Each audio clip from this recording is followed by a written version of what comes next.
At this point, I want to cross to Valerie Dekimpe, our environment editor, who's in Glasgow covering the summit. Valerie, I know it's always logistically difficult. I don't know how much of that speech by President Macron you managed to hear, but I want to ask you, if you did hear it, how much of what he said, what will be the reaction to what the French leader had to say in his speech?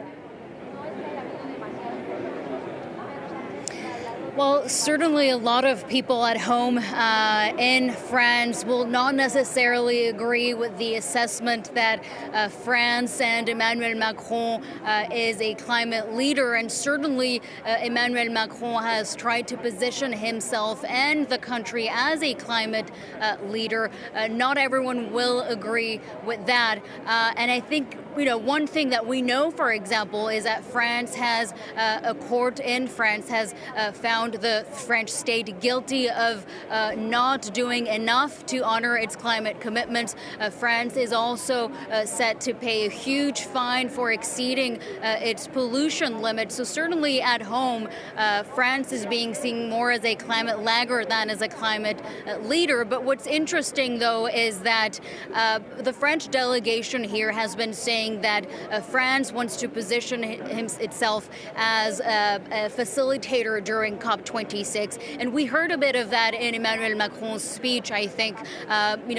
France being a facilitator in terms of rebuilding trust between the North and the South, also bringing more ambition into the table. And I think that is something that Emmanuel Macron mentioned as well when he talked about climate finance. He reaffirmed the objective of reaching $1 billion per year in climate finance for poor countries, saying that France had actually increased its own target to $7 billion per year, that the European Union had also done so, $25 billion per year. So France, again, as you say, those three key words: ambition, trust, and solidarity. And I think we see in Emmanuel Macron's speech that France is certainly positioning itself as the guardian of the Paris Agreement.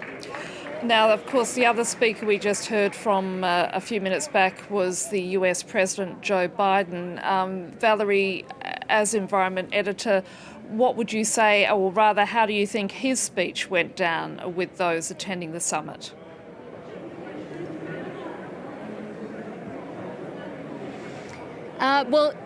Joe Biden, again, reaffirmed the U.S.'s willingness to be back in the international stage after 4 years of Trump. But it remains to be seen if the United States and if the Biden administration can catch up after 4 years of climate inaction.